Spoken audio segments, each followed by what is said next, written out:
带去读唐诗。九日登望仙台，听老鸣虎咏。作者崔氏。汉文皇帝有高台，出入登临思石开。三晋浑山皆北向，二陵风雨处东来。官文灵韵随灵石，何相先王气不害。岂欲君心偏敌在，多能强水足华大。感慨崔氏是河南登封人士，伫开元23年以第一名进士及第，无奈之下做到一个小小的河南尉，也不及这首佳作当时响誉文坛，诗名远播。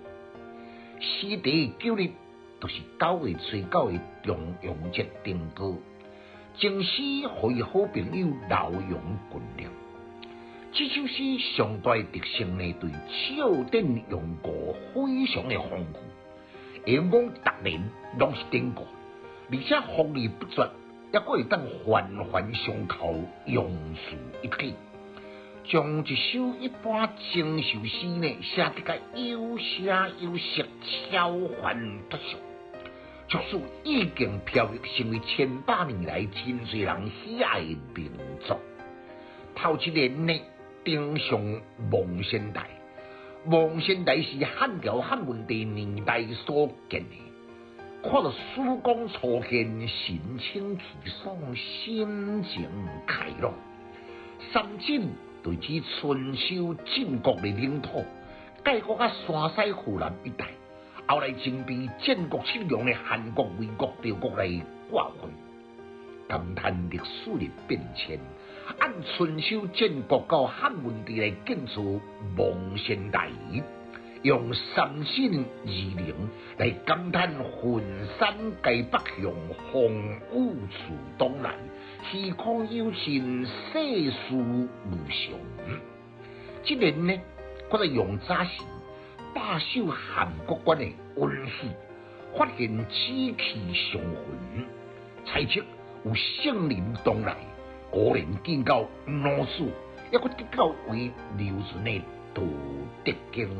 到这个时阵，要什么人来过记忆呢？下一句连接汉文帝建筑望仙台，是来等候传授伊4篇道德经的互相承诺。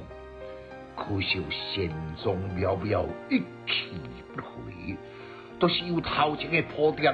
尾年呢，则个倒倒转来久久中央的土怀，也不是用杜延明采菊东篱下的典故，新鲜机灵要找无到，还是找一位亲像偏敌仔。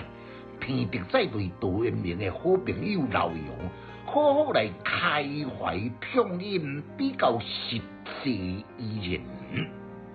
规篇的时间、地点、人物、情节，一气转合，浑然天成。